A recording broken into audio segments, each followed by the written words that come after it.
Morning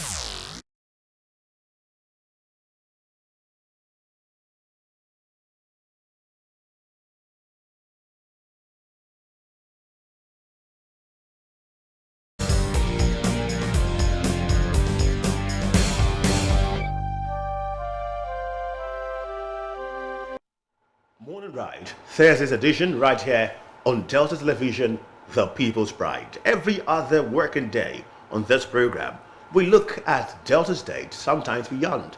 We could be critical, we could showcase, we could have a conversation, but one thing we do is ensure that we have a beautiful conversation with a notable personality. Well, right here with us in the house is indeed a notable personality, one who has done great in the world of media and became two-time NUJ chairman of Delta State. He is the SSA to the governor on media, and is right here to celebrate the governor as he has done 2 years in office as the governor of Delta State. Ladies and gentlemen, one of the foot soldiers of His Excellency Governor Sheriff Oborevwori is right here in the house. He's nobody else but Comrade Michael Ikеogwу. It's good to have you right here. Good to have you. Thank you very much. Morning, welcome to the Thursday edition of the program, Morning Right. Let's get down to the conversation. Congratulations. Thank you very much. To the governor and his foot soldiers. How well so far? Our interview is looking at the achievements of the governor as 2 years have gone by. Okay, let me first of all thank you for giving me the opportunity to be here today. It's a thing of joy that His Excellency Right Honorable Sheriff Oborevwori is celebrating his 2 years in office. All of us are happy, debtors are happy, and I think you yourself, you are very, very, very happy. I should be happy. Because of what he has really achieved within this period we are looking at. So many have been said about his achievements, and we are just here to let the world know that the governor has also done very, very exceedingly well. And if you look at the areas where he has done well, people are looking at majorly on the roads that he has constructed within this period that he has been in office. I must give him kudos for that, because yesterday when I was driving from Warri to Asaba here, it didn't take me up to 2 hours to get to Asaba. The really Asaba road is now, connected from the beginning to the end. There is no spot that you have, left as far as that road is concerned. So people are sometimes look at it that it's the only road that this man is doing. No. There are so many other things that he's doing that they are not singing about, because it's like he said, he believes in achieving what he wants to achieve and going to the media to begin to shout here and there that he has done that. So he has left what he's doing now for debtors to assess and also appreciate his good works. If you look at road infrastructure from the record that is out there, he has constructed more than 500 roads. Both the ones he inherited and the ones that he initiated by himself. Some are completed, while some are ongoing. You understand? So that is one thing you must be proud about. You come to Warri, you go to Subi, you see the storm drainage that are constructing, massive ones that are doing. In most part of Warri where I stay, the roads are, you see where there's a small pothole, they will just come and mend it. So that is on the aspect of road infrastructure. He has also done so many things with regards to empowerment of debtors. You understand, like the DKs and other initiatives that have, been put in place to encourage our women and our youth to get engaged. Because most times people overlook this area of small and medium scale industries and enterprises. Because if you go to advanced countries, it's not the big industries that are really running the economy, it's the small ones that are running it. And that is one initiative that the Excellency Dr. Right Honorable Sheriff Oborevwori has, taken that part to ensure that our youth are empowered with the right skill, with the right resources to really, play their part on the development of our state. So that is one aspect we must also look into. Okay, so still looking at the state, you talked about generally what the governor has done in terms of development, road infrastructure, and the rest of them, which is very, very beautiful, if I must say. But specifically, when it comes to the media, what improvement has the governor or the government of the state made throughout or for the past 2 years of their stewardship? Has there been any pivotal or outstanding development they've made when it comes to media in the state so far? Well, that question will be answered by all of us here, because you're like the boss. So I know that if he has not taken over from where his predecessor left the media industry, he won't be here today talking. Which means he has also contributed in no small measure in sustaining the media industry in the state. The DBS here in Asaba and the DBS here there in Warri, including the Pointer newspapers. The Pointer newspapers is up and running, and the production is going on unhindered. And DBS also, I know that the work here is going smoothly. So he has contributed in terms of welfare of workers in this industry. Nobody is complaining. You understand? Because most times, if you are not, the workforce is not encouraged, they can't put the maximum effort to ensure that what they are doing is, going on. I'm quite convinced that he's done incredibly well in the media industry. And from what I heard from some of our colleagues here, the Ogbashinku station is trying to, come up on life so that debtors will have more of the local TV that we have feeding us with information coming out from the state. When we started this conversation rather, you mentioned that the governor is not one who likes to go around talking. He just goes around doing. That means you have a massive job, because you are SSA to the governor on media. You have to let people know the things that he has been doing. What have you done personally in bringing out the jobs of the governor, in shaping perception about the governor, in letting people know the good things that the governor has been doing in Delta State, even as we celebrate 2 years anniversary of the governor? Oh, you want me to start reading up the things that he has done? Summarize it. Okay, no, look about you now. Look, I'm saying the question now is, what have you done to help public perception? Since the governor is a doer than a talker. There are governors who like to come around and begin to have press conferences here and there, but not do Kodomaster. He sits back and does things. So what have you done to help pass these ideas all around? Let people know what the governor is doing. Okay, if we are, I know you are conversant with what is happening in the state. Like the media aids that he has, all of us are, doing one or two things to promote what he's doing. If you check any assignment, any program, any policy that he breaks up, you see the mass publicity that the media aids are giving to it. That is our job, to ensure that the people know what he's doing. You understand? So it's all over there, in the social media, in the mainstream media, in all of those places. We're trying to deepen the communication. The local ones are doing their job. The national papers are doing their job. The social media people are doing their job. The online media also, they are doing their job. So the deepening of his developmental ideas is out there in the media. That's a great one. Yep. That's a great one. That's media perception. And also in the introduction, there are several things that you said while you were talking about the governor. You said that he is one who's a doer. And then you said something about him focusing more on, and people having an impression that he's doing more road projects. But there are more things that he does that people don't talk about so much. I want you to realize some of those things that he has been doing that people don't talk about, since we're all carried away with the road construction, the application going on all around the state. Okay, let's look at the issue of these schemes that he has rolled out to empower the debtors. If you were conversant with what he did yesterday at the National State Assembly here, he said the governor has empowered more than 266,738 debtors have benefited from his social intervention schemes. You understand? Which cut across youths, women, even the widows. You understand? So when we say that they are benefited, he has given them some starter packs to start whatever business they're learning. He has given some people training and also given a starter pack to, start up with the training that they are giving to them. He has given, in agriculture, some people have benefited from the DK's agricultural program that Fadama is also partnering with the state government. So there are so many things. I don't want to begin to mention the names of the number of people that have benefited, but that sums it up about 260-something thousand persons are benefited from those social schemes that the governor has in place. Okay, so in looking at overall development now in Delta State by the Oborevwori administration, now how does he plan to sustain these current achievements and then ensure continuity when it comes to the growth and development of the state? Governor Oborevwori has not left anyone in doubt about his determination to leave Delta better than he met it. You remember one time he went out to supervise a road project. He believes in quality. You understand? Most times when he goes out and he sees that the job the contractors are doing, they are not up to standard. Right there and then, he will ask them to start all over to ensure that whatever is going to leave behind is lasting.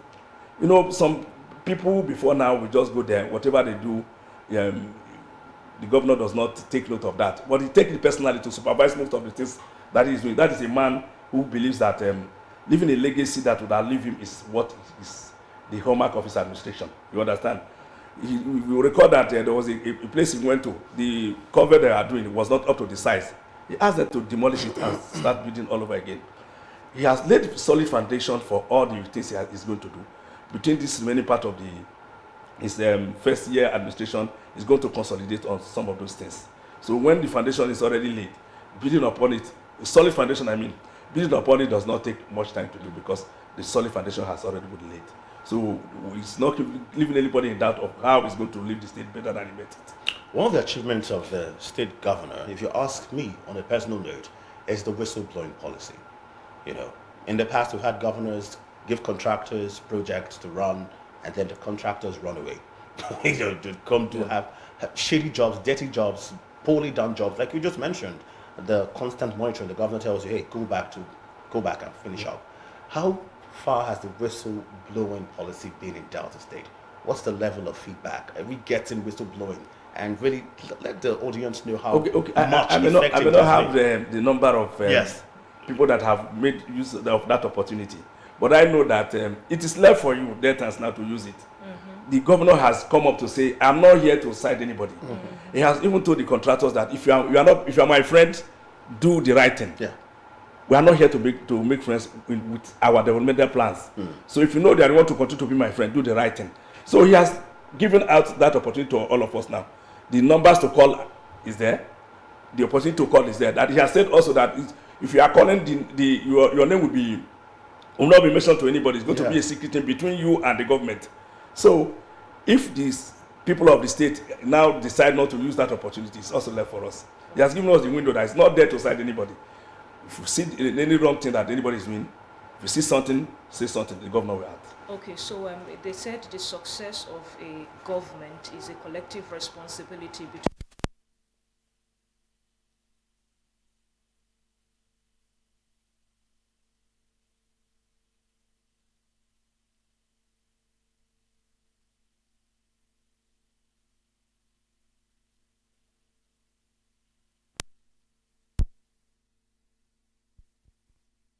help to deepen the conversation of what the governor is doing.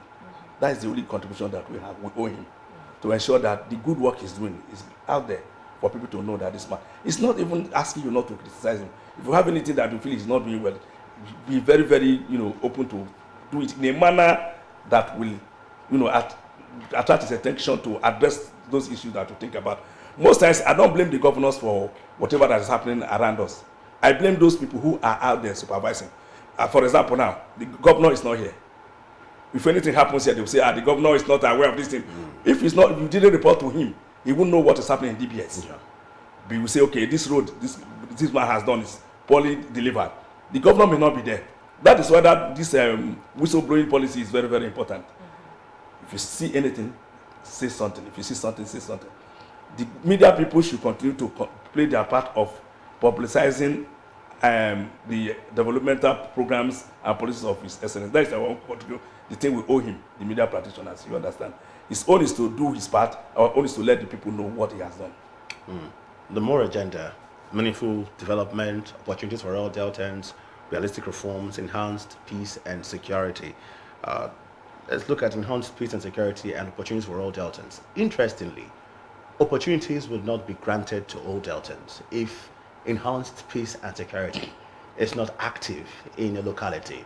So how would you rate the security in Delta State and the government's effort and commitment towards ensuring that Deltans are safe to run business and indeed have the opportunities that has been promised to all Deltans?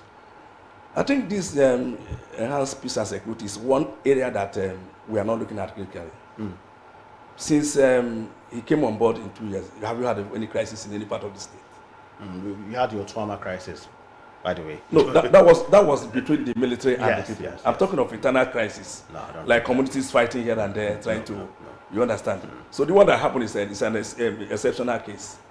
You understand? So that we cannot use it has not to do with the state. Yes. It was between the military and the Obama people. That whatever that transpired there. And the governor went there. The governor ensured that peace was restored as soon as possible. You understand? Even those who were detained, you see some of them being released. So it shows his proactive step in area of peace and security. If there is no peace, the oil derivation we're having today, the resources we're having today will not be there. Remember before about a decade ago when there was crisis in this part of the region, the level of oil production went down drastically, which also affected the revenue of the state. But since it came on board, we have not had an issue of that major pipeline blowing up, of major pipeline or crisis in communities that disrupted oil production. So it's this level of understanding of how to mitigate conflict at the level before it blew up that has given us that edge in the country.